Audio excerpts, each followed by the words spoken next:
Hi, I'm Larry Berman, and here's what I'm focused on in the coming weeks. There was a little followed story that came out of the Seattle Times that talked about city council raising certain kind of taxes. And I think that's going to be a very, very big issue. We saw Joe Biden this week come out with his first policies. And I went to his website and had a drill down look at everything that Biden wants to do. Let me tell you, it's going to be very expensive. So in the long run, he wants to boost minimum wages to $15 an hour. I think that's going to be great for the bottom half and for overall consumption. But in the short run, big hit to profit margins for many corporations. So that's going to be a big issue. But an even bigger hit is a rollback of the Trump tax cuts to 28% from 21%. So you got a lot of things that aren't priced in. And when Biden made that speech this week, the markets reacted in a negative way to it. So I think that as we get close to the US election, perhaps after Labor Day, that's going to be a big issue.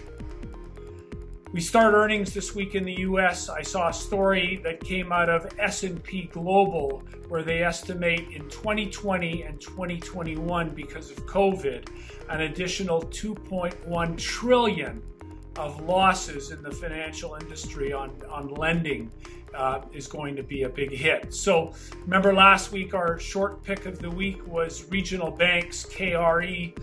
We saw a bounce on Friday. There's some anticipation that they're going to have better than expected earnings.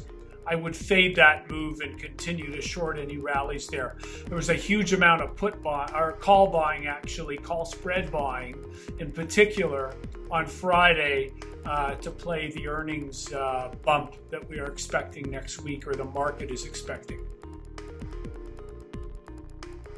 On the bear side, if we're going to get a second wave and a risk of another economic downturn, if we get a change in government, one of the sectors that I think is going to underperform significantly still is the transport sector.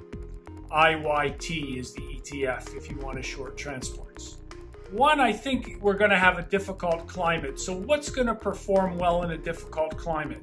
It's something that's been performing well for a couple of years already. The quality factor. Companies with good, clean balance sheets, mature companies, good earning streams. ZGQ is the MSCI Global Quality Index ETF that's issued by Bank of Montreal.